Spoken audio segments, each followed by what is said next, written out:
All right, Rob Brown, on this beautiful Monday morning after several days of hard rain in the last few days. Brendan Martin in the So studio you got down in what's in Ocala, your Florida. coffee this morning? That's what I Yeah, want to know. What is I in have your none. coffee? We ran out of creamer and Irish coffee, Irish cream as well. So we will be making a stop to Costco today to get You guys some, don't DoorDash out there in the middle of the No, woods, do you? not in parking. No, we're 7 miles north of Interstate I-40, as they say in the country.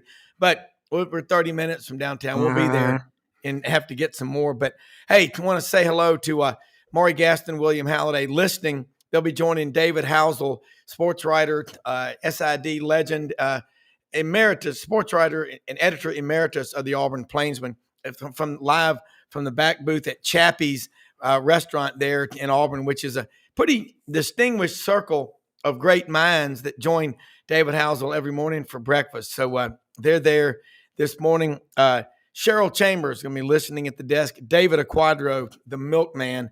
Listen, we're going to have a show soon, Brendan, about wrestling. Not wrestling, but wrestling.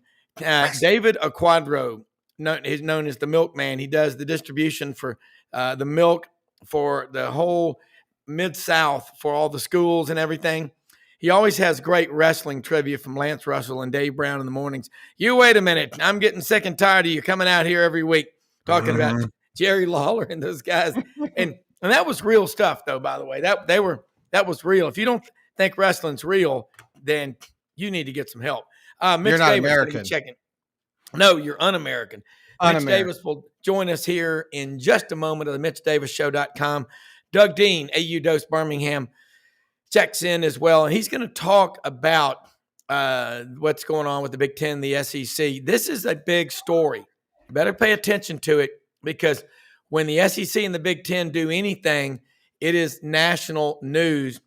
And I always like to say it, those events are like tectonic plates on the San Andreas Fault. You pick your fault, but it's going to be big news. Pay attention. You won't want to miss it. And Franz Beard, for God's sakes, you definitely don't want to miss what he's got to say. The daily thoughts, one final pithy thought.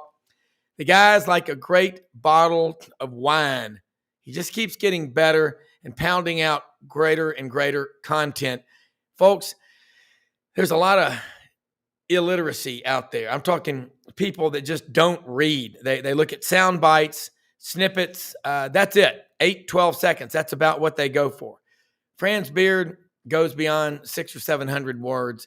I recommend you follow him, okay? So got a great show. Get pen and paper handy. Get your to-do list ready, because we're going to come at you after this.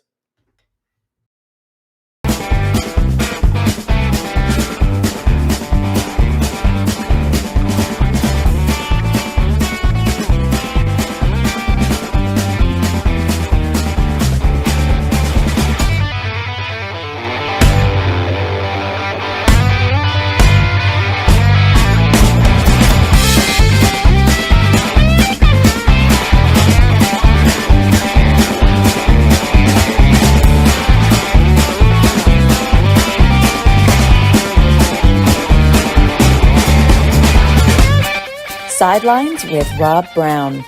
Talk sporty to me.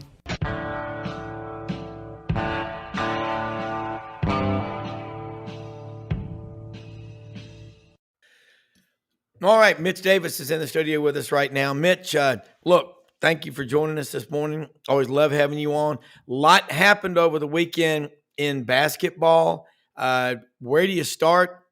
Well, I'll say one thing. Nobody beats our prices at Crazy Larry's. No, nobody beats Kentucky more than Tennessee Volunteer basketball. And they did it in Rupp Arena over the weekend.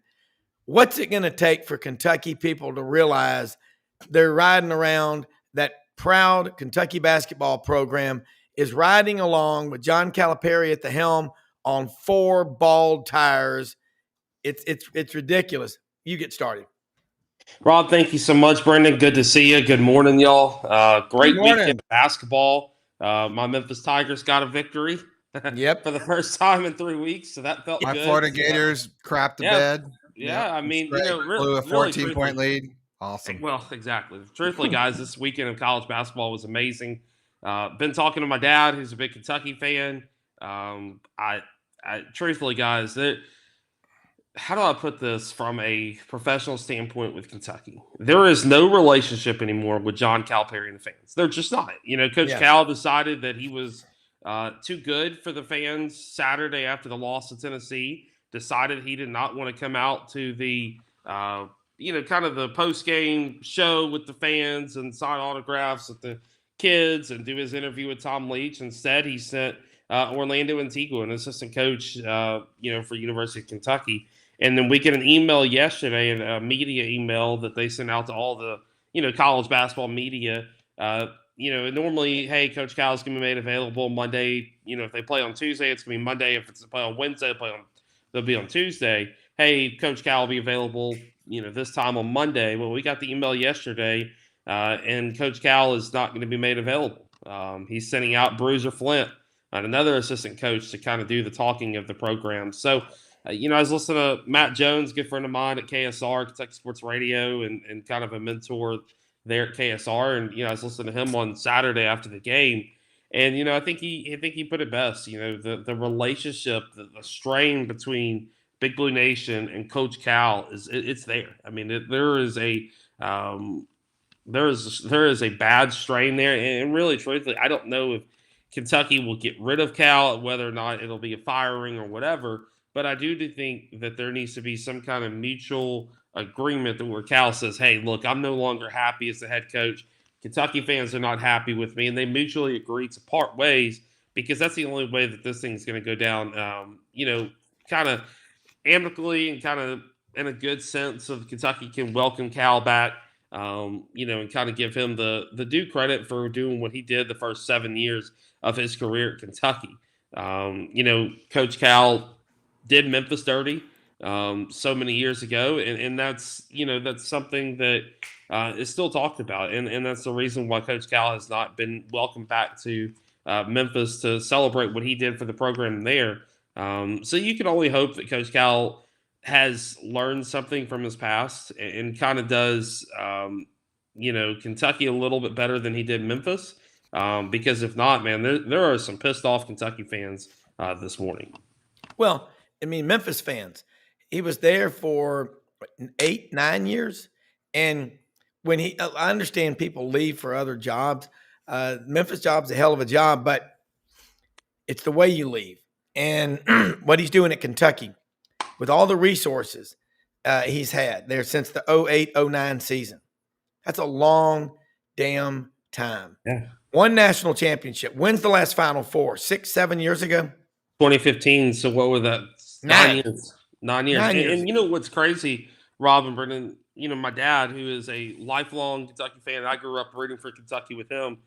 They have already bought the SEC tournament books. They've already spent $400 or $500 on SEC. I think they're $500 now. My dad's already spent the money on the SEC tournament books because he can get them through his season tickets at UK football. He's going to stay with me at the hotel, and we're going to go to Nashville. I'm going to cover the event, cover Ole Miss, Mississippi State, and kind of cover the entire weekend.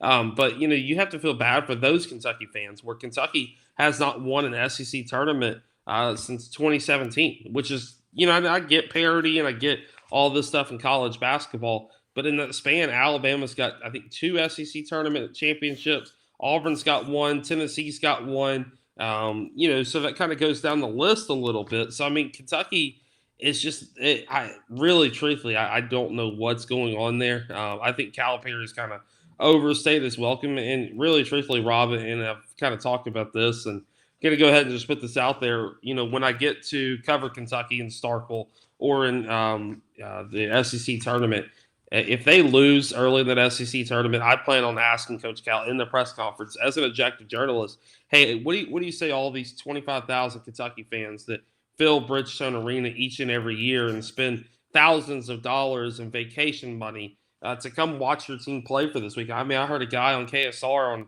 Saturday night talking about, he's a elderly gentleman, it sounded like, and he said, hey, I'm a hardworking coal miner, and I bring my grandkids to one game a year, and we decided that the Tennessee game was going to be the game. He goes, I understand that we lost, and I get that, but he's like, my grandkids, I forgot the ages, that they wanted to meet Coach Cal after the end. They wanted to get a picture. They wanted to get a ball autograph, like every other kid does in the Big Blue Nation at that age. And Coach Cal cowardly did not come out. And there was somebody who chanted out from the seats, "Hey, where's Cal? Where's Cal?"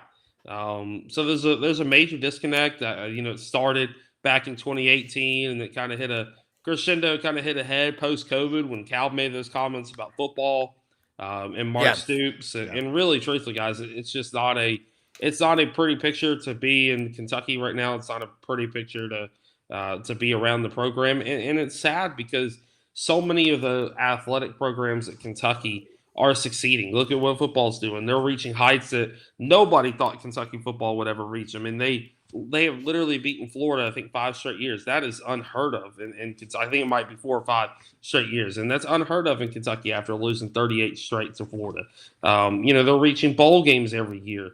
Baseball, they were 1 win away from reaching Omaha last year. And I'm talking to Nick Mingione on Friday about Kentucky baseball and going in depth about UK baseball. And there's a lot of hope and there's a lot of talk about Kentucky baseball reaching Omaha this year. Softball, they're consistently competing for College World Series trips and competing in the SEC. Women's basketball, they won the SEC a couple of years ago. You go down the list, I mean, gymnastics, volleyball's national champions 2-3 years ago. So there's a lot of success happening at UK, but it's just not happening in the traditional form of basketball, which I really don't know exactly what the solution is going to be. I'll describe what Kentucky basketball is. It's like some of the people I deal with. It's old money. The first generation employs, the second enjoys, and the third destroys 95% of the time because they don't make their kids work. Now, they want it to be better than it was when they were struggling to build a business. Kentucky basketball is burned out on Cal. He's not going to succeed there. I don't give a damn how many speeches he has about we're going to turn it around. And you're right. Do people feel sorry for people that are Kentucky fans? Hell no, they don't. Not other SEC fan bases. But if you're just looking at it objectively, you're not a fellow conference member who's had your ass kicked by them for decades. No, you don't. But for the Kentucky fans themselves, they're good people. They want that program to be successful. How do you think Auburn people feel what they've been subjected to the last 3 years? I'm glad Hugh Freeze got rid of Ron Roberts and anyone associated with only rushing 2, playing patty cake. That was, and I agree with that. And you're right, Coach Cal. Someone needs to ask him, and I'm glad you'll do it. Say, what are you going to do to fix this? He's not going to fix it. And when you guarantee somebody $80 million, ask anyone that spent any time around Jimbo Fisher at A&M. That guy, he lost his drive. And as long as we're going to give these stupid contracts like that, we're going to have these problems over and over and over. You can't. Didn't we all learn the lesson as a kid? You don't get your allowance until you rake the yard or cut the grass. There's only so many times mom or dad get burned on advancing an allowance. That's Kentucky basketball. Never. No. Yeah. No. Half up front, half on delivery. That's how I get my kid to do anything. That's right. Hey, and Brendan, I can assure you, Mitch will not to borrow the Florida Gators, Tom Petty, but will not back down. And you better not. I'll be there. I'll be watching you. That's what's so crazy about all this. And guys, I've covered Memphis when Memphis was going through the dumps. I remember being in press conferences with Penny his first year and Tubby his last year, and getting heated with some of the coaches because I think it's fair to ask these questions, especially programs like your Kentuckys, like your Memphises. Because if you compare Kentucky to Kansas and Carolina and Duke, which is what Kentucky holds their standard to, Carolina's won a national championship in this time frame, or they've lost. I think they lost in a national championship. They might. I can't remember what Carolina. Kansas has won a natty. Villanova's won a natty.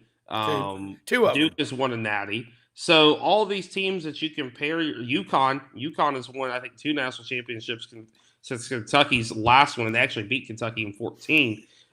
So all these programs that you compare yourself to, they're still winning national championships. And a lot of them have new coaches. A lot of them, Carolina, Duke, they both have new coaches, and they're still winning. And so that's what just blows my mind about all this is that, that drive that people talked about with Cal when he first came to Kentucky. That drive is no longer there. That drive is gone.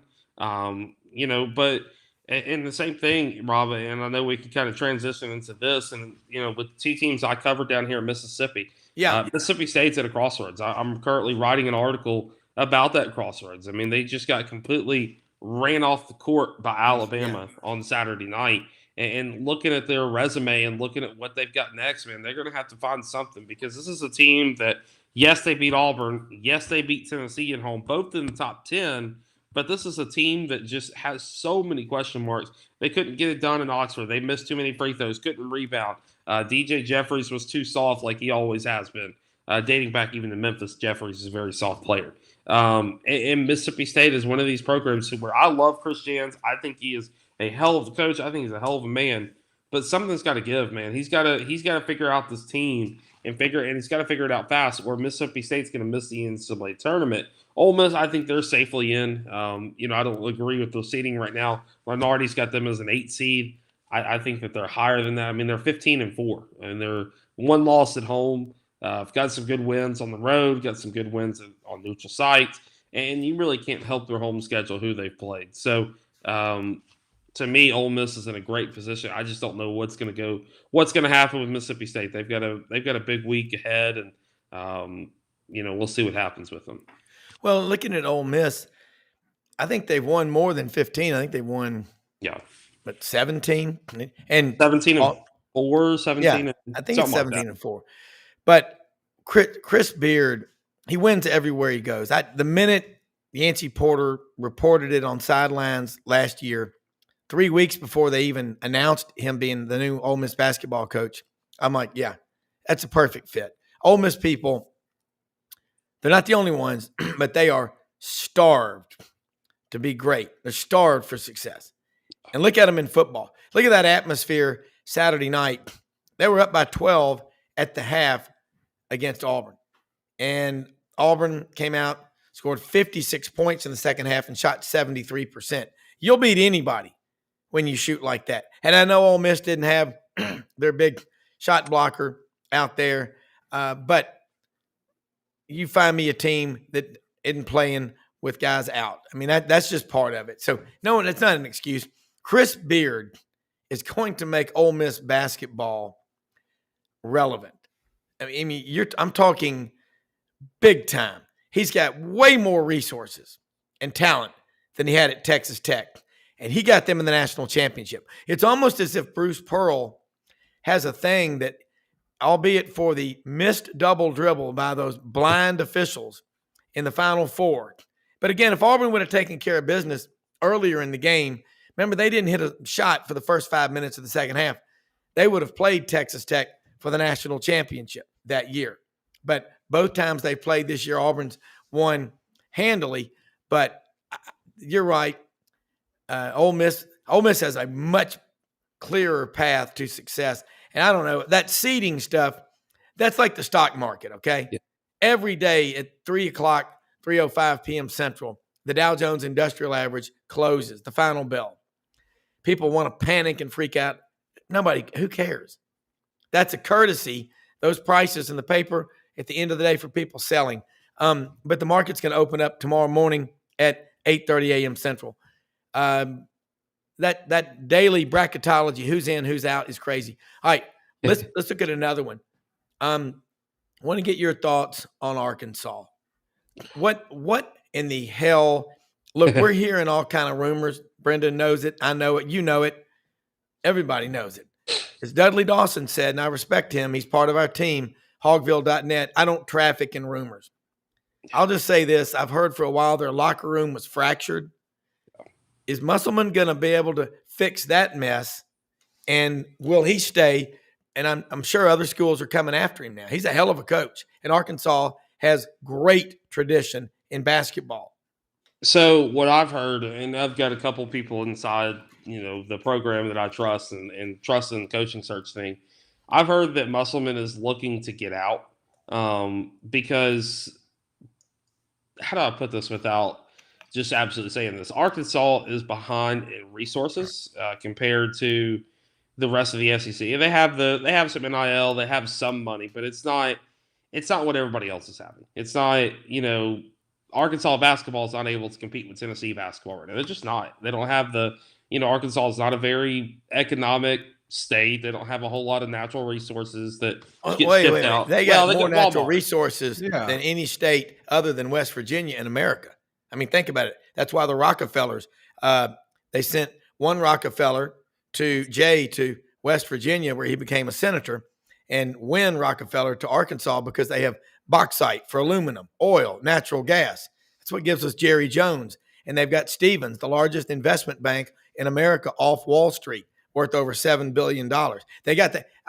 And I know what you're saying. People think it's a small state, but Mississippi's a small state. But you know how much money Ole Miss just raised for academics? $1.5 billion, and $500 million for athletics. So Arkansas doesn't have that, and they are so behind everybody else and literally everything. The facilities, Bud Walton's nice, but it's not up to the level of the Pavilion or Neville Arena or the new Coleman Coliseum that's supposed to be coming out here shortly. The renovations to Rupp Arena, Thompson Bowling, or what is it called now? The Food Giant Center or whatever. So I'm still going to call it Thompson Bowling. Food City. Yeah, Food City. And then the renovations to the O-Dome down in Florida, what they did down there. Now that's called something else. I will always call it. Yeah, Brendan, what did they do to the O-Dome? Yeah, it's still the O-Dome to me. It's still the O-Dome. I don't call it anything else but the O-Dome. My friend, there's another name for it, but I don't call it that. It's the O-Dome. It needs to be exploded dome and build a new one. That's what we needed. Yeah. And then watch out, because they're revamping the swamp now. It's 100-year-old plus facility, and there's a whole lot of don't touch that and touch this going on. It's going to be interesting what happens over there. That will be. Oh, I mean, Mitch, you really are on top of this stuff. I mean, I don't know if you're going to be the next Rick Riley, or I don't know if Rick Riley might compare himself to you, but you're writing a lot of great stuff. And for Rick Riley, by the way. I know. Rick trained under Buddy. Yeah, Rick was working at the Daily Camera in Boulder when Buddy Martin gave him his first shot. And Rick Riley's Rick Riley's never anything without Buddy Martin giving him a shot at the Denver Post, because they didn't even want to hire him. Dad took a chance on him and developed him. And Rick Riley, 100% owes his career to my father, 100%. And you know what else, Mitch? Did you ever hear Buddy tell the story? Everybody remembers the Final Four in Albuquerque in 1983 when NC State, Jim Valvano running all over the court. You do know the Denver Post sports writer, Rick Riley, wrote this great story, turned it in to Buddy Martin, and he was proofreading it, trust but verify. That's a great story there, Rick. You left out the score. You imagine having to face Buddy Martin. You left out the score. It's like Lawrence Smith said. Just tell you screwed it up, go write it again. Yeah. And Lawrence Smith talking about, I said, what's your most embarrassing moment with legendary voice of the Georgia Bulldogs, Larry Munson? He goes, I once did an interview with a mic turned off. And so, I mean, that can happen. All right, Mitch. Got a few minutes left. Love having you on here. And I love talking about all this basketball. Now I want to ask you about another school, South Carolina. Yeah. They were picked 14th in the league. Okay. And I also want to talk about Buzz Williams. I love that guy as a coach. He would be so much fun to play for. But South Carolina picked last, and they may be the best team in the league. Trap game at Georgia Saturday, they won. Yeah, South Carolina, I got to cover Lamont Paris last year a little bit when they come down to Oxford, and, of course, the tournament. Great dude. I love the guy. He did well at UT Chattanooga. I know a couple guys who played underneath him. One of them went to Arlington. When he was hired at South Carolina, the guy actually texted me and goes, hey, South Carolina's got a legitimate guy now. Like, he's a legit basketball coach. South Carolina is one of these programs, man. We're seeing this kind of trend across the SEC. They're an everything school now, man. I mean, look at what they're doing with men's basketball. Of course, women's basketball. Baseball's picked to go to Omaha. Then you've got football, who had success 2 seasons ago and has still got a lot of momentum heading into this 2024 season. With Shane Beamer's schedule a little different, we'll see what happens there. But South Carolina's in a great position. Again, they have invested and invested and invested into programs like their basketball, like their women's basketball. I mean, I turned on the South Carolina girls game. I was watching Ole Miss yesterday play the Gamecocks, and that every seat in the stadium was full. Every seat in the stadium was full. I can remember, Rob, and probably you too, Brendan, back 5-10 years ago when I was just growing up and just kind of watching SEC basketball as a young man and being around the conference with my dad. There were gyms, unless Kentucky came to town or unless it was Tennessee, there were gyms that were empty. Whether that be at Ole Miss or I can remember looking at South Carolina and looking how far this conference has come in just a span of 5 years. In the span of 7 years of when I started covering college basketball and covering college athletics, how far the SEC has come. Now, Mississippi State has had, I think, 8 different sellouts this season. Ole Miss has had 5 or 6. Auburn sells out every game. It's not just when Kentucky comes to town. This is a basketball conference. I mean, people care about basketball. And what I've noticed, I don't know if y'all have been to the SEC tournament in the last 2 or 3 years, but what I've noticed is there are more fans from other fan bases starting to show up. You'll see a group of 50 Georgia fans. You'll see a group of 50 LSU fans. And that, to me, is testament to what Craig Sankey has done for our conference. And I'm not the biggest Craig Sankey fan, and because of him getting rid of CBS Sports and kind of bringing in a new era of SEC athletics. I'm not a huge fan of adding Texas and Oklahoma, but hey, we'll see what happens. Texas is soft. We'll see what happens. Horns down. But Craig Sankey has done so much for basketball and really kind of took that Mike Slive and CM Newton approach to basketball, where he said, hey, we're going to invest in this. We're going to tell y'all, hey, you got to schedule this type of schedule to have this type of strength of schedule, this type of RPI, so we can get 9-10 teams in the NCAA tournament. Guys, right now, I mean, the SEC is slated to have at least 9 teams in the NCAA tournament, if not a 10th, depending on what happens with Mississippi State and LSU. And Georgia's another contender for the NCAA tournament right now. So that's just what's so awesome about this league. It's no longer just Florida having success or Kentucky having success, man. It is everybody. I was at the SEC championship last year when Alabama won. I looked around that entire arena as I was covering the Crimson Tide, and there were 25,000 Alabama fans in there, and they were doing Roll Tide and Alabama, and it was a great environment, and there were Texas A&M fans from College Station, and my dad and I talk about this all the time, how great it is to see SEC basketball on this level. They're having T-shirt nights for every opponent. It's not just one opponent; it's every opponent, and that's what I love so much about this conference, and so much about the basketball in this conference, and I'm just so passionate about SEC hoops right now. Well, here's an interesting point, and I'll draw this great dichotomy here. In 2014, August 2014, when the SEC Network was launched, before it was launched, former Commissioner Mike Slive made an impassioned plea to every school in this league to ramp it up in basketball. He said, we can't just have Kentucky and 13 others. We've had runs at Florida, Arkansas, LSU, Auburn, Alabama, South Carolina, you name it. Tennessee, they've had it. But not to the level in football success-wise. And I think if you look at, since really every school in the SEC has ramped it up in basketball, what has Kentucky done? I mean, Kentucky, has a great basketball tradition. But now that everybody else in the SEC is committing resources and recruiting like that, what is Kentucky doing? They got punched in the face and they're not responding. And that's why their fans are mad as hell. Tradition is great. It never graduates, but they're not responding when everybody else in the league, in the last 3 years, Auburn or Alabama have won the SEC. It's kind of got if Kentucky wants it to change, they got to change, I guess. That's something that Cal, and I noticed this when I was watching Memphis. I mean, my grandparents and my uncle them had season tickets, and I went to almost every Memphis game when he was at Memphis State. Cal refuses to change. He is one of these guys that, hey, it's going to be his way or it's the highway. Like, there is no in between with Coach Cal. Yeah. And really, truthfully, yes, he did a lot at Memphis, and yes, he's done a lot at Kentucky.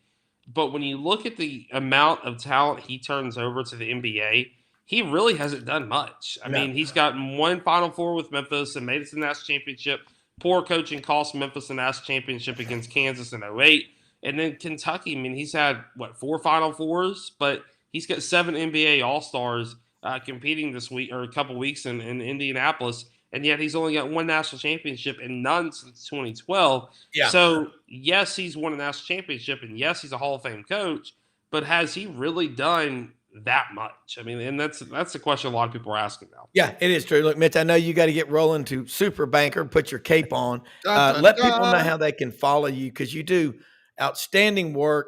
Love the topics that you brought up today. And I'm going to the tournament this year. We're going to be in Nashville at Bridgestone Arena, so we'll be teaming up, doing some fun stuff. So let's go, baby. We will definitely be doing it, but let them know how they can follow you, because you're worth following. Rob, Brendan, thank y'all for having me on. Rob, I am pumped. I'm buying you a round of shots of Kentucky bourbon while we get in Nashville. Brendan, come join us. Come have fun with us. We're going to be partying. So, I don't drink. Just kidding. I'm just kidding.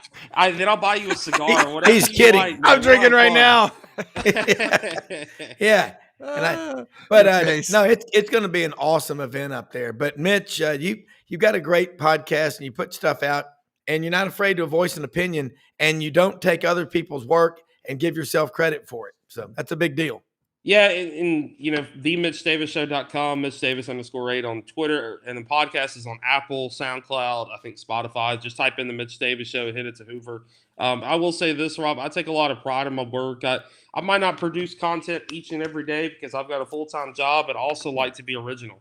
I like to have original thoughts. I'm not one of these guys that turns out content like 24/7 does each and every second, because I feel like if you overlook, they got a full staff, Yeah, I don't have a full staff, and I feel like if you saturate the market, people get kind of tired of hearing the same thing over and over. So I'll take a lot of pride. I'll I usually average 2 articles a week. One on Tuesday and one usually on Friday. Of course, podcasts on Fridays. So again, I really appreciate y'all having me on. Y'all have a wonderful day, and I will holler at y'all. We'll plan the party in Nashville, baby. Let's rock. Go. We're gonna have fun. I promise you that. Take care, Mitch. I'll holler at y'all. Hey, look, let me say something about one of our sponsors, the Vitamin Shop, as Nigel calls it, the Vitamin Shop. January 29th through February 11th, Redcon 1, buy one, get one free. Isopure, 20% off. Clean Simple Eats, 20% off.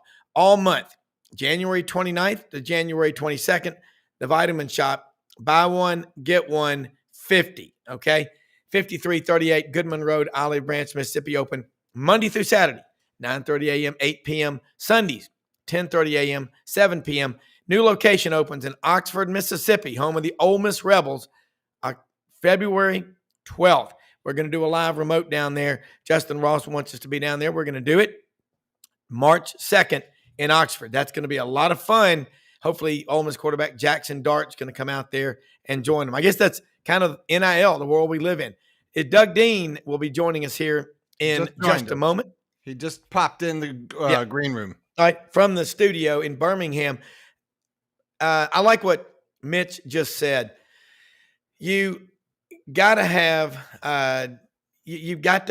in my opinion, an all-out commitment. I did not get to go to the Senior Bowl. I mean, what happens up here, we've got to start going to the Senior Bowl, because I love that event. That's an awesome event, but I did not go. But Kentucky basketball is not responding to what's happening at places like Auburn. Doug Dean, we did not talk about anything that you're about to talk about, and I'm going to let you come out swinging. So let her rip, man, because you've got some great material to talk about what's going on in college athletics. Yeah. Good morning, guys. I didn't create any of the content. It's all your fault. Yeah. Some of these things are right in front of your face, and we are right in the just prime time. I guess if this were a football game, maybe it's the third quarter in the Southeastern Conference with the basketball race, and there's still feels like 4 or 5 teams that could have a say in this. depending on how things go. A real big one in state Wednesday night with Alabama and Auburn. Glad it's in the Neville Arena when Auburn tries to take on, did you know this, Rob, the highest scoring team in the country, the Crimson Tide. But what's right in front of all of us and interesting, I'll try to get through the 30-minute segment with my voice holding up. It was given out on me Saturday. But Commissioner Sankey and Petiti from the Big Ten have formed this advisory group of the two conferences, to the two power conferences, the two big money conferences as we sit, TV revenue in particular. And what I think is so historic and impressive about that is that there was a lot of divide and conquer. There was resentment arguably between the Big Ten prior leadership, and the back and forth between fans that might have made it politically incorrect for two thoughtful, highly educated, strategically thinking commissioners like these two to sit down in a room, have a steak dinner together, and say, listen, if we can identify our mutual interests, if not indeed the interest of all the Power Five programs that are going to survive this cannibalism that recently occurred with realignment, with the big loser at this point being, I guess, the Pac-12 that's on the verge of extinction. But I think it's impressive that they're spending some quality time this week. I don't think it was in any way triggered by Michigan finally taking down Darth Vader, and so now it's okay to meet. I think that Sankey and Petiti were, if I'm pronouncing that right, were in conversations well before the 14 playoff. But I think when you can align power like that and give it a big voice, it gives you a far better opportunity to reason with the, speaking of nearly extinct bodies, governance bodies, the NCAA, that I think is going to go down in flames ultimately with these lawsuits, including Tennessee Vols. And I, for one, am cheering on the Tennessee Vols and that litigation for reasons we can talk about another show. But I just think this is a historic collaboration. It bodes well for the possibility ultimately of a commissioner of big-time college football. I'll shut up and let both you gentlemen react with what meaning, what will they mostly focus on? I have my own idea. What's the top of the agenda for these two power brokers that get together this week? Well, the best part about it is they're getting together, and yeah, you've got the competency. I mean, the Big Ten sometimes is so arrogant and so full of its own press clippings and their own BS. They don't listen to other people. This is a good sign that we don't want to see college athletics become pro sports. And again, I'm against anything that makes college sports more like pro sports. Right now, we just got no rules, no guidance, and the NCAA is out there kind of like Niedermeyer in the movie Animal House at the end of the movie when chaos was going. Everything's okay, everything's under control. Remain calm. Yeah, remain calm. Remain calm. And that's where we are. I really believe, and you know this, Doug, and you know it, Brendan, you can't just get upset and be mad about something unless you've got to have solutions. Right. And solutions are, we have some structure. You're never going to win the argument denying people the right to earn a living. But just like with people in pre-med or pre-law, they can't practice medicine or practice the law until they graduate from law school or medical school. You've got student athletes coming in. They're not in high school. Missouri starts paying them their senior year if they're in-state kids. And other states don't allow that. What we've always had that does work is uniformity. Socialism doesn't work. I mean, you can't sit there and say every school has to have the same amount of money. That's not right. But as far as rules about what you can pay players, there's got to be structure. And I'm glad this is going on, Doug, and I want to hear more about it. Well, my response is similar to what echoes more of what you all are saying, but I guess my perspective on it is somebody's got to do something, right? Yeah. I don't mean to keep it simple, stupid, but in the end of the day, nobody's doing anything. And not one school can take a run at the NCAA and win. Like Tennessee can't take them on and win or whatever. It has to be a collective to make a difference. And, I think what I like the most about it is that we're seeing the collective of people get together as two conferences rather than seeing the players trying to unionize and sort of make this entire, because that's going to make things a big mess. And I'm not trying to be against all that. I'm just saying, you think it's a mess now, then we start going to the players union, and it's because that's going to be run by agents and everyone but the player. And that will make things even worse. So I think it's smart to have this happen now because you got the money. You've got all the, the smartest lawyers, all the best. You've got all the clout that you need in these two conferences to come together and say, we're not doing this. We don't like this. And this is how we're going to make a change. I think that this could literally save what we're doing. It's encouraging because right now without it, because I was at an event this weekend and people coming up to me left, right, and they're sideways. They said, what's happening to college football? I mean, everyone seems to say the same thing here in Florida. It's like, this is not football. This is not college football. I don't like what's happening. And they're like, I got answers. So I'm like, listen, I'm in the dark as much as you all are. So the short answer is, I think I'm glad to see this happens. I just hope that they're not excluding everybody else because it's a really, an all-in-one conversation. That would be my only, thing about it. Couldn't agree more. I think there are moments for a guy like Sankey. I know more about Greg Sankey than I do the Big Ten commissioner in terms of their profile and their style and how they run their conferences. There's a time and place to be greedy and go after the best conceivable TV deal you can.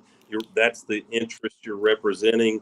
But to me, this advisory group, that would be well advised, Sankey and Petitti, they'd be well advised to whatever they craft, that it has what's the right word? It has the gravitas of, and I'm probably going to sound silly using this analogy, of the kind of work that the founding fathers did. Can we create a constitution, a platform, a premise for how college football in this new era can work? Because there's widespread agreement right now that it's still a great product. We all still can't look away on a Saturday to watch college football or go to games. At the same time, that you can't talk to anyone who say everything's working perfectly now. Yeah. It was not working perfectly before NIL and transfer portal as we know it, because without naming names, there was a pretty widespread belief that 4 or 5 college football programs got most favored nation treatment, selective enforcement from Mark Emmert's NCAA. I'll stand by that going to my grave, and I'm glad it's gone. But now what I would love to see, and your guest, I think he's an attorney by trade. Was it Jack Turner Saturday? Yeah, Jack. Yeah. Yes. He added a lot to the conversation. And what we are told is that the only body that could solve a lot of what we're whining about between how NIL works, how the transfer portal works, is that would be Congress, and Congress is very unlikely to pass legislation that they fear might look like they're not, vilifying rich white men who run college football and lifting up the poor minority student athlete. So, but maybe there can be a voting block that spans the Deep South and the Big Ten, the Midwest. And of course, the Midwest, the Big Ten now also includes a big part of the western part of the West Coast. But maybe fans can rise up and say, listen, these proposals to make NIL sane and have something like a salary cap, a limitation on each team on what their collective spends for talent, goes to a level playing field. It goes to competitive fair play, just like we've already got in the NFL. So to me, what we've got to get to, I would rather see there be true equality of the Power 5 schools and what they can dole out and spend to bring athletes in on the one hand, and get back to the proof that that's healthy and it's working to me would be you hear more student athletes once they commit and sign with a school talking about what about that university or that program most appealed to them, not talking about the 7-figure NIL deal that they got. Yeah, and I'll say this: one of our listeners, I like this, Ray Mooring, Huntsville. He's actually he goes, sidelines is in the British Virgin Islands this morning. Sent me a couple of pictures. He's on a sailboat out there, so I just relaxes me. But Miller Lite, get ready. I'll throw this at you. This is I can't. I despise it. What is happening? These kids. I mean, look. Every day you look on your website. You pick the school. In the case of Auburn, Jeremy Garrett leaves Friday, and just going to the NFL. Trevon Reed, he loves Auburn, and now he's going from his role to be a on-field position coach for Gus Malzahn at UCF. Cadillac's gone. Zach Etheridge is gone. Philip Montgomery's gone. Ron Roberts is gone. I mean, what can you count on? And I'm going to tell you something. They can talk all they want about these NIL deals, and Doug's right. They better start talking about the schools because they're going to piss that money away, most of them, and blow it. I'm telling you, if they don't put it in deferred trusts, age-banded trust, incentive-based trust, it'll be gone because it's not just the student athletes. It's the 15 or 20 leeches and parasites that are around them. They're posses, they're handlers, these pastors at these churches that got their degree online or paid $49.95 a month for a year. A lot of them are bogus as football bats. These people are horrible influences. I want to hear kids talk about how much they love their school, how much they love where they are, because coaches come and go. Yep. And Doug, you're right. Doug, you nailed it. Keep going. Well, and look, I'm probably overstating because like everyone else, I desperately want to see some visionary action. It's almost like the powers that be in college football, including NCAA, are sitting back and just letting this happen to them, hoping that it all fixes itself. But what we need are some adults in the room. Sankey's up to the task. I think so is the Big Ten commissioner and others. I think they're, some of the other Big 12 and what remains of the other conference, ACC, they can step forward and be powerful voices. So what you need with Congress is for them to feel like, I've given up on SCOTUS. They're going to rule in favor of the athletes, and I kind of get that in terms of antitrust law. But I think we need the Congress to perceive a swelling, vast, like 70% majority of Americans who love college football, who want to see some sanity issued here. And maybe that's okay. If you will employ these student athletes, they can have contracts. You can establish limits on their maximum annual compensation. That all makes financial sense on the balance sheet, because I don't think ESPN, I don't think there's enough revenue opportunity to have to go forward without some limits on what the annual comp can be. I think you're right. And in the real estate, you can only charge X percent on a commission as a max. An attorney can only charge X percentage maximum when settling an estate. In the securities business, you can only charge X percentage in commissions. And damn it, you've got 17 and 18-year-old kids telling the adults how things – no, that's not how it works. And what we've got to get away from is this NCAA narrative that the colleges are taking advantage of these athletes. That's BS. What these athletes need to be doing is taking advantage of the opportunities afforded to them by these universities around the country. I don't want to hear their pity parties. And, I'm going to go into one of my favorite characters, Mr. Krabs on SpongeBob SquarePants. Whenever Squidward or SpongeBob would whine about their low wage, get the world's smallest violin out here. I mean, Doug, this is some of the best stuff you've had in a long time, and you always bring great stuff, but you're nailing it and you're making sense. It's nothing original. And, for perspective, it's just breaking on ESPN over the weekend. The NCAA 22-23 fiscal year generated a tidy $1.3 billion in revenue, which is more than half of what was distributed back to Division I members. So they're financially healthy. And by the way, the NCAA's deal with rights to the March Madness tournament accounts for $900 million annually. So that actual revenue impact of NCAA is dramatically understated. It's just that the NCAA themselves don't own the revenue, if you will, that comes from college football. Well, they make about $1 billion. The NCAA does off the basketball tournament, and they distribute it back. But I don't want to see Division 1, 2, or 3 wiped out either. No. And, I mean, what we scholarships for student athletes. Yeah, exactly. And what we don't want to do is we know some schools have bigger NIL programs than others, but you're supposed to be, college first and foremost is about education, about teaching you the lessons of life, Doug. And you know that. We all remember what it took to get through college. I mean, I don't care. You say what you want. The toughest obstacle when we were in college was going to the library and being given 2 days or 3 days to do a research report and having to start at the front desk with the librarian and going on the third floor and staying up there all night and sleeping on the floor and finishing the job. The worst thing parents can do to their children is to walk their kids through adversity. I mean, damn, the mother eagle never goes back and gets the eaglets and brings them back to the nest. What we're doing in college athletics is shameful. And it's the horrorization of college athletics. It's pimping. You might as well just have pimps out. It's awful. I mean, I know you got to have NIL, and I get that.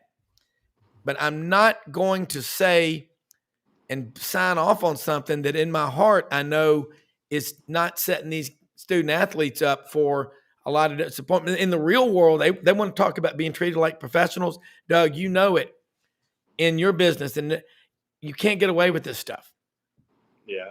Well, and this is a very serious subject. I'm going to pivot with our limited time to a more lighthearted subject, with apologies to Yancey Porter and my good Ole Miss Rebel friends. It was a tough day, Rob and Brendan, for Lane Kiffin on the Twitter sphere. He began the day saying, what's a beautiful picture of Oxford, and that's an amazing college town on just about any given Saturday. But it's a beautiful picture of, I guess, Vaught-Hemingway Stadium with this nice sunrise. And he said, seems like a great day to beat Auburn. He was referring to the basketball game to be played Saturday night. And then he tweeted before the game, Ole Miss does not lose at home, which was factually correct, both in football, I guess, last year. And this Ole Miss basketball team, which only had 3 losses going into that game, had not lost at home, because Chris Beard is the real deal as a basketball coach. Ole Miss is going to have to probably get their wallet out to keep him with a bunch of schools positions opening up. But that was one of the more remarkable, intense second half performances by a Bruce Pearl team that we've seen in a long, long time. And boy, it was desperately needed, because you had lost 2 road games, looking very lethargic, getting exposed in Tuscaloosa and also in Starkville. So a tough day for Lane Kiffin. But you know what? I don't want Kiffin to change. I think it's beautiful, I'm saying this with sincerity, to have the contrast of a very eccentric, whimsical, edgy coach who keeps our attention. And we should afford, and for the benefits that gives us, in contrast to the more boring coach speak guys that at other programs, for the benefits of that, he should get a few mulligans every year when his tweets don't quite fire perfectly. Yeah, Doug, I agree with you. I don't want him. It's just like we ardently and fervently revere the First Amendment, the right of free speech. And I know you've got a few minutes, and stay on with us if you can, because Franz will be on with us here. He's in here now in a couple of minutes, but I want to get your thoughts on the Auburn-Alabama basketball game. Remember a couple of weeks ago when Kevin Skarbinski was on the Saturday Roundtable, was it you that said, it's almost disrespectful to call basketball now because of the success of Auburn and Alabama winning the last 3 SEC titles? It's its own deal. The IBOB is what I think Kevin or one of y'all called it that. But let's talk about Wednesday night at the Neville Arena. Thank you, Eufaula, Alabama. I'll let Franz catch us up on Florida. Has really looking good in basketball. None of us are going to win every game. Road games are tough, but I like what I see from Florida. But speaking of Auburn and Alabama, we're in February, and they are playing this Wednesday night at 6 p.m. ESPN2, I think, in the Neville Arena, one of the toughest places, not just in the SEC, but if you listen to the so-called experts, increasingly one of the toughest places in all of college basketball to go and play. And I like that it's not an 8 p.m. tip. Just about any fan from any zip code can get there if they want to. It'll be packed. It'll be insane. There is no love between these two teams and programs. There's respect. I think there's respect between the two coaches, which may be progress over the years. But Alabama comes in as the highest scoring team in the U.S. Auburn showed the ability to defend and guard the second half Saturday night against a very good Ole Miss team. Speaking of tough places to play, Ole Miss is a challenging arena to go in.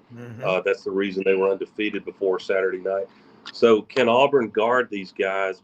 Nate Oates is a mathematician by background, and he figured out, he wasn't the first, but he was one of the early pioneers to figure out the math of the three-point shot.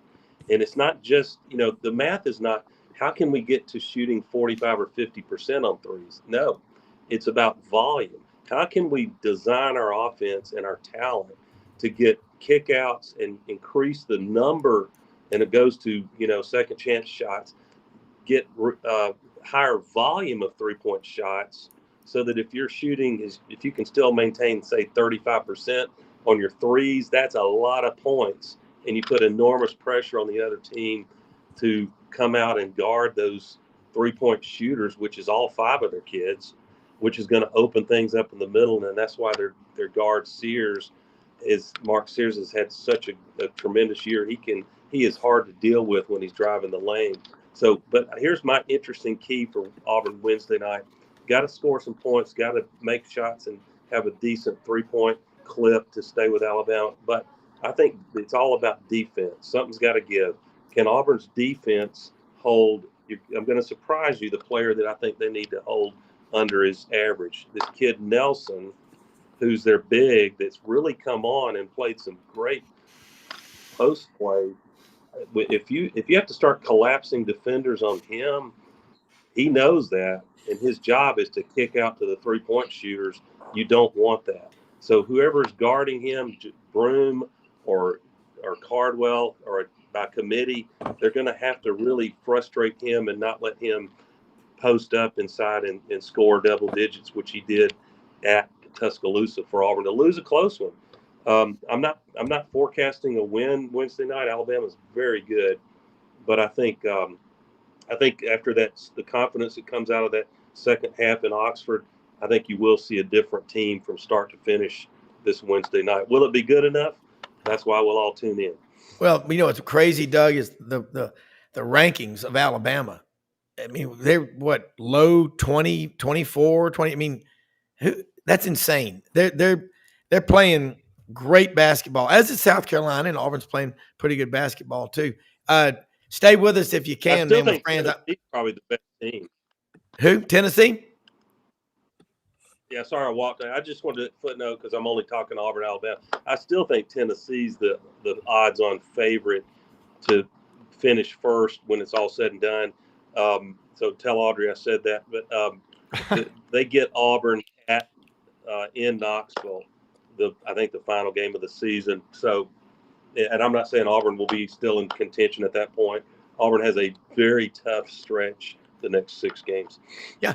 I mean, before we go to Franz, I want to throw in a couple of comments by one of our viewers, and I love this guy. He's right. Student athletes need to love their school, go to class, so they can keep their grades up, so they can stay eligible. When was the last time you heard of someone being academically ineligible or having trouble with their grades? I mean, this has been a great discussion, and Doug, you people need to be reading your writing. It's great stuff. Franz, jump in here with us on this basketball conversation, back with what Doug was saying. Well, let me start with just this part about the comment just then. I wrote today about the late, great Bill Carr, who was Florida's athletic director. Mm-hmm. And let me recount, I called him the last Boy Scout, and I called him that years ago. I mean, not years ago, a couple years ago. And let me read you a couple things he said. He says, because he was a strong advocate of the amateur status of athletes. He says, you come to school, you make friends for life, and you learn all about life. You play a sport that teaches you competition and bonds you with teammates, coaches, and your school. It makes you a better person. Winning and losing prepares you for life because that's the way things work in the real world. You experience success, you deal with failure. Nothing teaches you better how to handle the real world than college sports. That's why I don't like the direction we're heading in. There's too much money, but not nearly enough about what goes on when your playing days are over. A whole lot less about what a college education can do for you.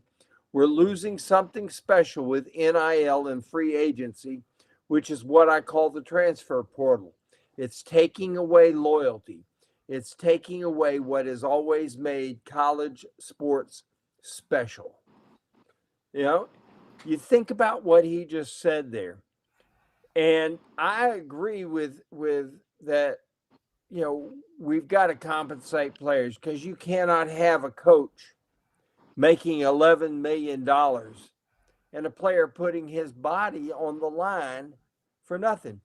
But let's go back to where this all started. It all started because players wanted health care beyond their 4 years.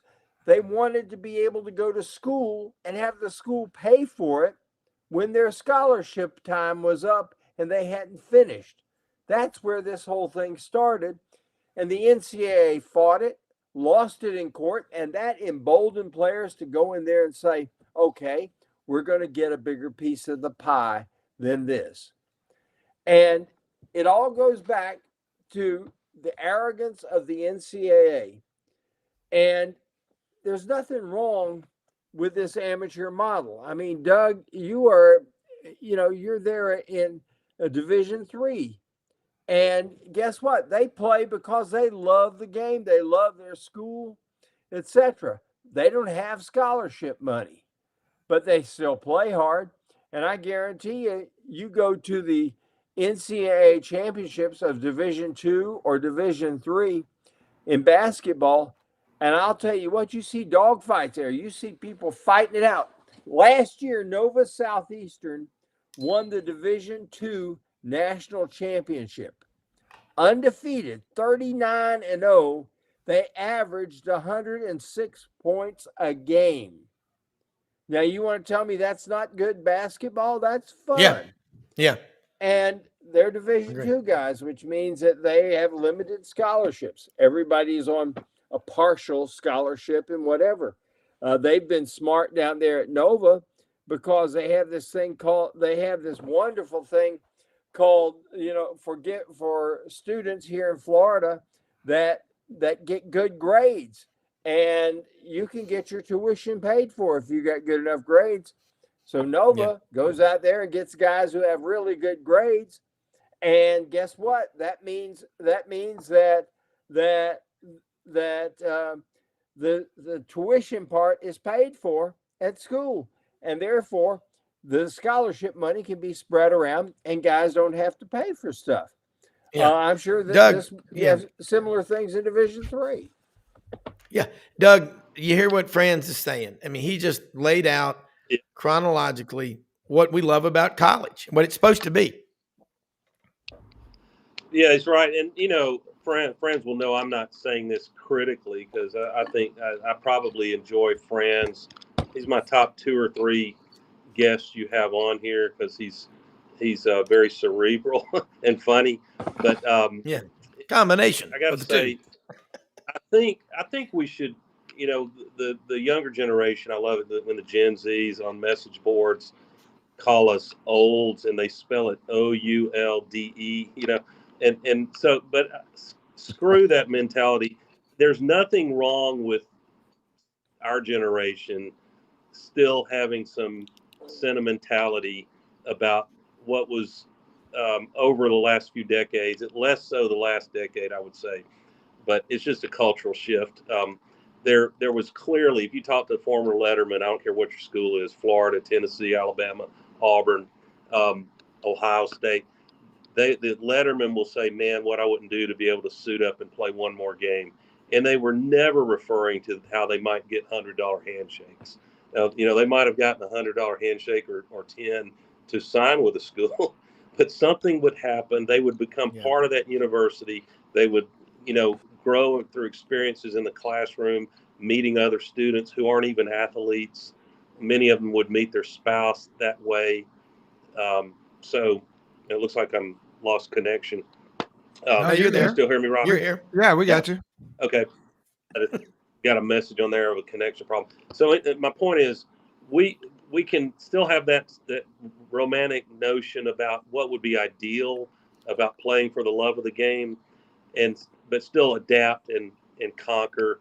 And the only thing I'm asking for as an avowed old who's been watching college football for 40, 50 years is I would like to see, just in terms of a level playing field, fair competition with the rules of NIL, with transfer portal rules, get it where the coaches can coach. Because right now, ask Nick Saban, ask any coach. Yeah, they're happy with the money they make, and they still love the competitive fire that the game brings. But it's if you can't coach a player hard when he might go to his dorm room after practice, and if you hurt his feelings, bless his heart, he enters the NIL, the transfer portal. Yeah. And there's not anything you can do about it, Yeah. So I brought that question up, not long ago, Doug, which is how do you coach? That changes the complexity of how you've learned how to coach your entire life. Look at just to be here at Florida, look at what Urban did when he came in first. He stripped them of wearing Florida gear and earning that back, and you can't go that route anymore because it's like Franz always says, it's scorched earth, right? You should. But you can't. You can't win as a coach and do that, Rob. There's no way, because guys will be like, I'm out. Good. And then I'd find some people. You're not going to be. But you're not. We can say that, but you're not going to have a job, and your goal as the coach is to win. You got to win. Otherwise, you can't be in coaching, and that's the problem. I get what you're saying, but you can't go that route anymore. I think what we see a lot of that with Billy Napier. Don't you see, Franz? Is he a little bit more conscious of that? Oh, yeah, every coach has got to be. We're at a point like this. It's kind of like with let's compare this to parenthood. Brendan, you've got a 10-year-old, okay? 11. Okay. Going on 30. Going on 50. I know you've already got your shotgun shells. She's way more mature than I am. So you've cleaned it. You've cleaned your shotgun. You got your shells in on the double barrel, all the other stuff. Yeah, she's tracked. But here's the thing. And Rob, you got what? You're Catholic. I think you had 21 kids. Yeah, I wish. Yeah. My good friend Rick Reichert, who's the reason we have a Major League Baseball draft, is one of 9 kids, and he says his mother swore till the day she died that she only did it 9 times and had a kid every one of them. There you go. But anyway, here, let me get back to my point here. If you are too lenient with your daughter, she's going to take advantage of you. If you are too strict, you create bitterness with your daughter. There is a fine line that has to be that you have to go with. This applies to what is going on in coaching now because of the transfer portal. If you give in too much, you wind up with a team of that's talented that doesn't win ball games, and next thing you know, at the end of the year, they're all transferring out. Yeah. If you're too strict, your talented team hates the coach. And when the coach sits there with 34 seconds left and says, Billy Bob, you go to the corner. Jimmy Jack, you get the ball over to Billy Bob. Billy Bob's going to hit the post guy going down low. We're going to get a layup win. They're going to say, I get that damn ball. It's going up, baby. That's what's going to happen. Yeah. You ain't got no say in this, coach. That's what's going to happen. So if there's a fine line that you've got to run, and the transfer portal has taken as Brendan said, the complexity out of the game and made it a game of psychology. Okay, I can't hurt this guy's feelings. He may transfer. Woo. Well, I'll say this, Doug. I want to get you back in on it. You better have thick skin if you're an athlete, and when you get in the job, because there's nothing in the real world where you're going to win everything. And you better learn sometimes you're going to lose, but you got to fight through it. Doug, I think we ought to change the transfer portal. I mean, that's a rule. That's not a constitutional Supreme Court amendment, but it's been around since October 15th of 2018. Guys have always transferred, but they didn't do it as freely because there were consequences. Yeah, no, I think instead of what's the saying, the sort of bubblegummy saying, it's better to light one candle than curse the darkness. But I do think what can Doug is frozen. It just Dougie there. Yeah. Yeah, he's having. It looks like I think he's on a cell phone, so he has a connection. Okay. He froze up back, for a second. Yeah, when he comes he'll back, be back. But I'll say this. I mean, I remarried, so I have a fourth. I have two boys, two girls, and every now and then you actually get a compliment from your kids. And my son, that's in merger and acquisition banking, says thank you when he's working 17, 18-hour days, sometimes on the weekends. Doug, the greatest lessons we can give our kids are life isn't fair.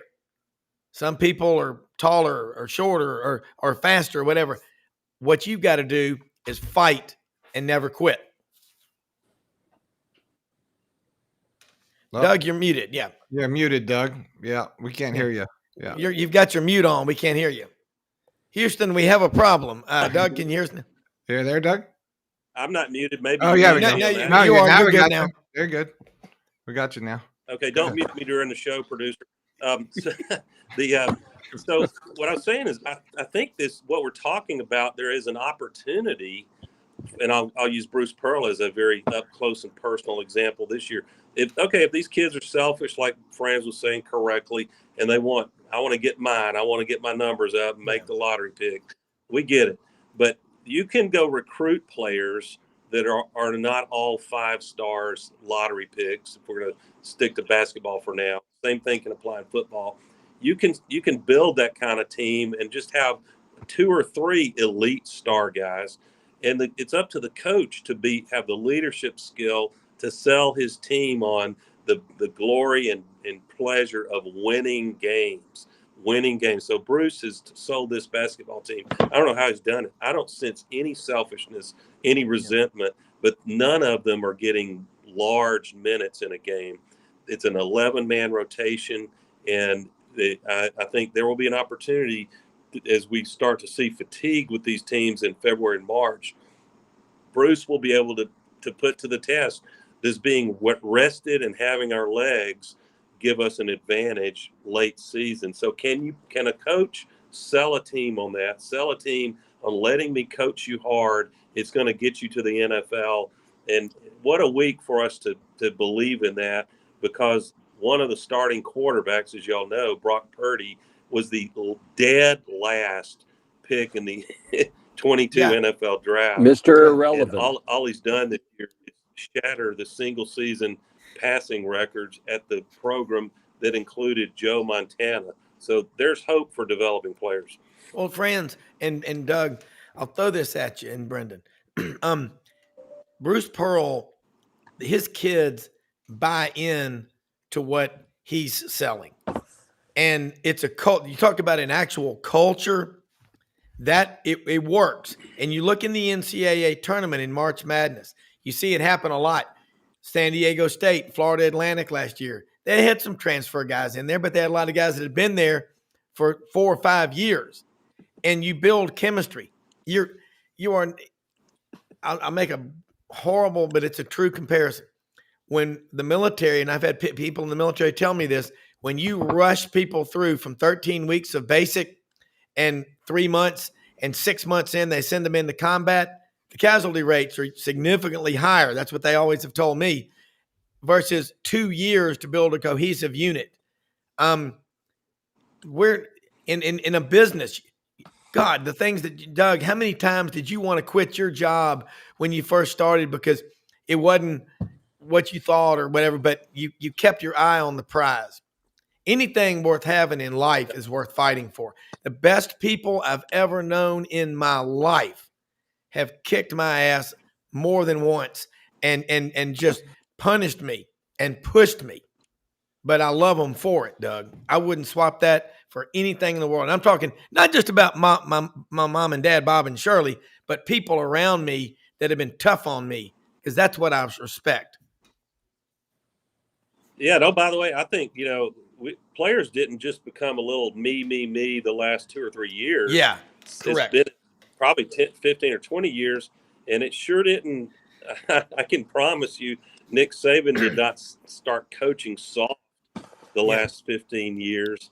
So it is possible for a coach, whatever the sport is, to sell the long-term value of putting yourself through the crucible of playing under the toughest coaching demands there is.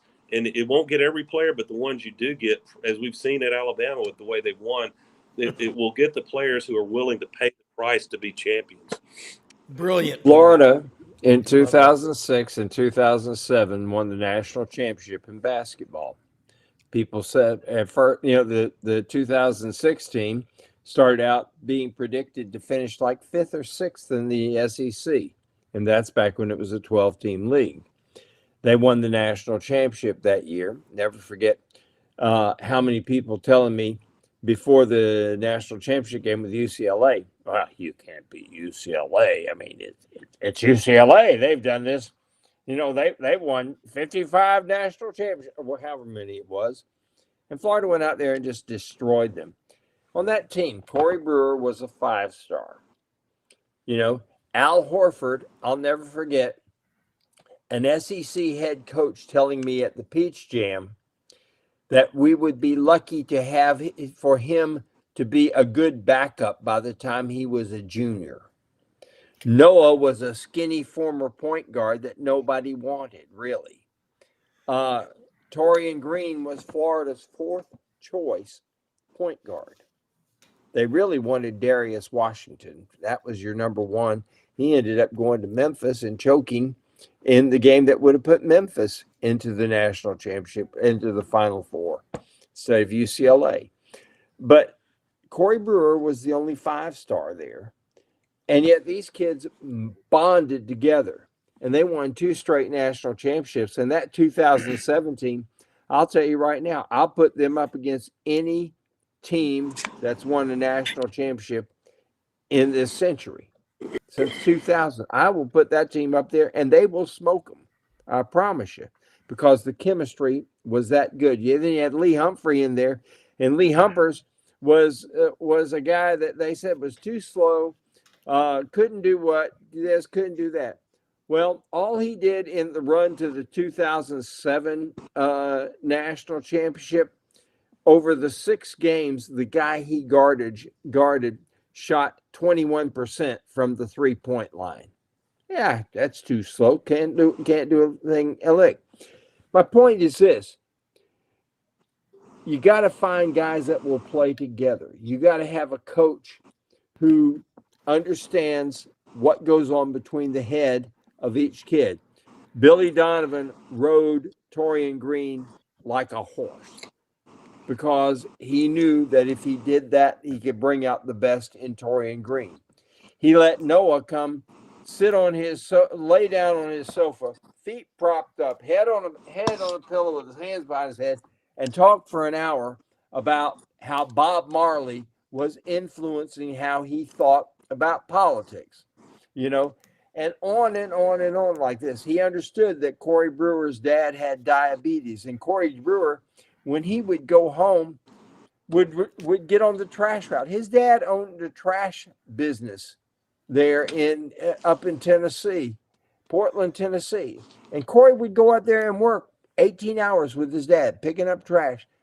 I'll never forget, on the night that he got drafted, he said, here he is about to make millions. And he says, my parents can have it all. He says, I've worn blue jeans and sneakers all my life. I'll keep wearing them. If my parents want it all, they can have it. This is what college sports can do for you. Yeah. And yet we are departing this, and it's the NCAA that still hasn't figured out we are the problem. Yeah. And they are. They have been the problem all along. They will continue to be the problem all along. And this is why Kirk Herbstreit tweeted out over the weekend, it is time. We've got to have a new model. It's time. We've got to have a new organization. Yeah, it's broken. Doug, jump in and respond. Franz on the proverbial roll, but I mean, knockout punches, man. Respond, and I'm sure you agree with him, but brilliant, Franz. What's that Guinness commercial? Brilliant. Yeah, Doug, I'm gonna have to get out of here, Rob. We'll get out of y'all's way. Y'all have a great show. Well, I mean, all right. Look, was there something I said, Dougie? No, I was going to get you to respond if you could real quick with what Franz said, but I know he's got to get into a meeting. But I think if we are going to save college athletics, and we're going to, the South will save the country and it'll save college athletics. The model we have is broken. It's like right now we're in a 2-wheel drive truck, but we've got to go off road and we need 4-wheel drive, all terrain, which of course you can get at Red River Ford Toyota in Wynn, Arkansas, open Monday through Saturday, 9 a.m. to 6 p.m. Service department open on Saturdays, 7 a.m. to 12:30 p.m. Justin Wynn, Rusty Howard, Brendan Boger, Stacy, Cecil. You got to love these people over there. Sean McClish, all of them. Lynn Hutchison in the service department. But seriously, the model we have is broken, Brendan. And Franz laid it out brilliantly. And he's so right. And that is, it's broken. And Kirk Herbstreit and all these, you know what? ESPN had 100 million subscribers not too many years ago. Now it's down to around 70. But there's also close to 30 million people who have ESPN Plus on their phones. But to everybody listening and watching, ESPN has a massive platform, a huge voice. Use it. Quit being woke and quit being just sucking up to all this stuff. Almost said it. I'm not going to, but it's garbage. It's just God bless America. It's just wrong. You're supposed to use your platform, say what you mean and mean what you say. They're afraid to say the truth, that this is wrong. They wear their skinny jeans and they get out there and they look good and they want to be on The Bachelorette and all these stupid shows. They stand for nothing and they fall for everything that comes along. And that's where we are right now.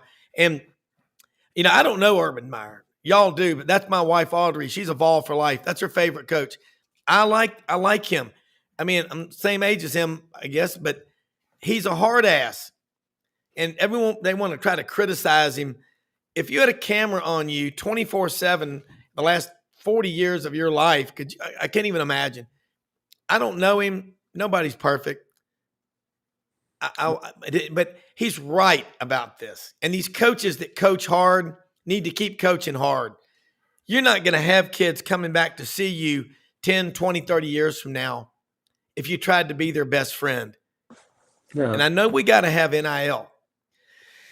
Because if you don't embrace it, you're going to drown.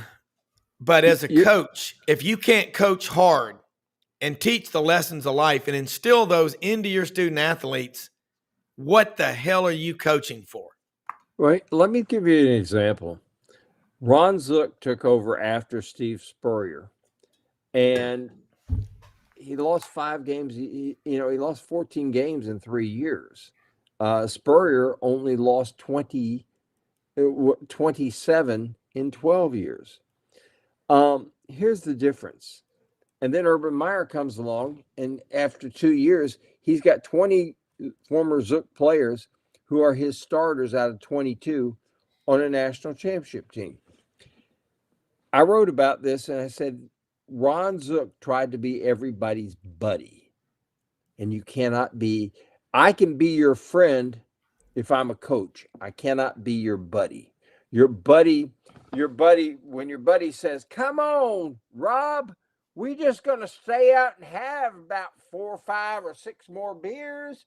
We aren't drunk. We've only had 12. That's what your buddy will tell you. Yeah. Your friend's going to say, you've had too many. Time to go. You can be a friend. You cannot be a buddy if you're a coach. You have to be a friend if you're going to be a successful coach. Yeah. But we get back to that point about there being a fine line. You know, it's like you guys are parents. You guys have got kids.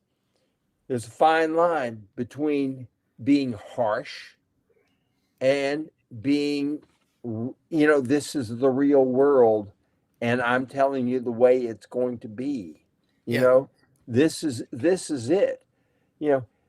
Too hard, too soft, or down the middle, knowing when to give in and when to take away. And that's what coaching is. Coaching is a glorified parenthood. In football, yes, correct. 85 in football, you now have 85 sons. Yeah. Okay. Plus walk-ons. In basketball, you've got 13. Yeah. And you have to excel at parenthood to be a good coach anymore. Yeah.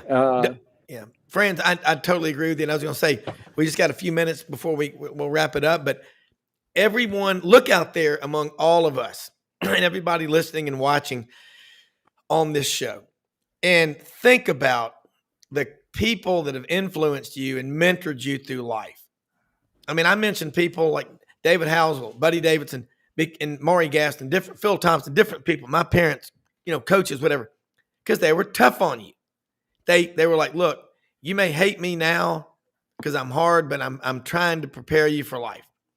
And none of these kids that are just quitting, just transferred, JT Daniels, where is he now? 4th, 5th school? It's a joke. That kid's going to be unhireable.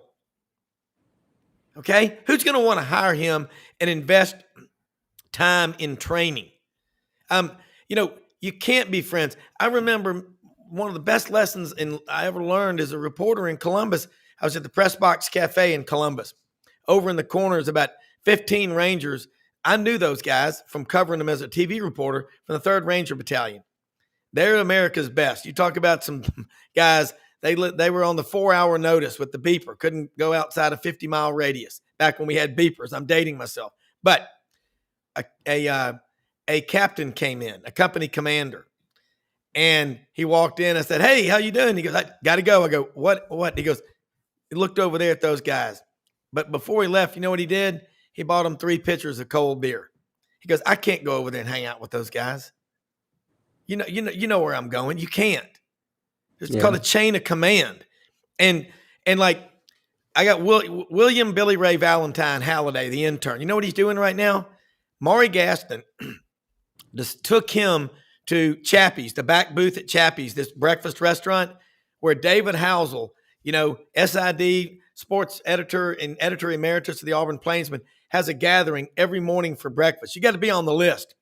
And that kid's in there right now. They just sent me a picture of Housel talking to William. Now that's what we're supposed to do. Friends, free speech, the First Amendment is alive and well on here. I mean, and you're writing. I mean, Brendan talks about you all the time. He goes, he just keeps getting better, but you do. You're fearless. Partial. Well, but I'm just saying it from 40,000 feet. That's why I love this partnership and all the synergy that we have with it. And you know what you don't get on most of the national news, the national media and whatever? You don't get the truth. These guys are so afraid of offending someone. You know, I don't care. I'm going to say what I believe, and I'm going to say what I believe is right. Now, you've got the right to respond, but we've got to have a commissioner, be it Rick Neuheisel, Nick Saban, whoever it is. We need somebody, Urban Meyer, some alpha male to take that role who will not cave at criticism. Sorry, I'm on a roll. This is going to be this is going to be the real test, because this advisory group that was formed by the SEC and the Big Ten. Now, let's be honest. Greg Sankey did not need Andy Petitti and the Big Ten to come in. Did not. But by bringing them in, he kneecapped the NCAA, and the NCAA now has zero leverage. The rest of college sports have zero leverage because the Big Ten and the SEC could go right now to the networks and say, look, we're seceding, we're forming this super conference, and we're going to have playoffs. It's going to be just like the NFL. Yeah. Do you think that the networks wouldn't be throwing money at them hand over fist? They would. Yeah. The rest, what they've done now is they've said, okay, the ACC, the rest of them, bring your hat in hand and make sure you got knee pads, because you're going to be down on your knees begging us. That's what they've done. But it's, again, why are they doing it? They do it because the NCAA has pushed them into a corner. Correct. And, you know, you think about what's that old saying about, you know, you don't want to push a bear into a corner, or a tiger into a corner, because at that point in time they will indeed fight back. Well, we've been pushed into a corner, and the NCAA, in its infinite wisdom, has done this. Look at this. You had Walter Byers ruled by fear. Everybody was scared to death of Walter Byers. You know, then you follow him up with, who was it, Cedric Dempsey, who couldn't run a convenience store. And you follow him up by Miles Brand, who couldn't be the assistant manager to Cedric Dempsey at the failed convenience store. And then you get Mark Emmert, and I have no idea what he could do, other than the fact he was a college president, which meant he spent more time in school than the rest of us. That's all it means to be a college president. And now you've got this guy, now you've got this idiot. And he is an absolute idiot. Yeah. Good old Uncle Charlie. Yeah. Yeah. It's a mess. Look, we've run out of time. Unbelievable stuff, friends. And stay with us afterwards, Brendan, if we can, after we go off the air. Friends, stay on here with us, because we're going to go over some stuff. This is great conversation. And Doug Dean had some technical problems. We lost him there at the end. Unbelievable. Mitch Davis, free speech, man, alive and well. Most often we see the face of Christ in the least among us. We live in the greatest country in the history of the world. Thanks to all of our listeners, sponsors, viewers. And remember, get out and support our sponsors. They're all there, like Tom Martin's Body Shop, Gateway Tire and Service Center, Hewlett & Dunn Boot and Clothing Company up on the historic square in Collierville, Tennessee. Get out there, open Monday through Saturday, 10 a.m., 6 p.m., over 7,000 pairs of boots. And they're the second largest Filson dealer in the Southeast. They've got everything you want, HewlettandDunn.com. But got another great show lined up for tomorrow, Brendan. So we'll say we are out of here. See you then. Take care.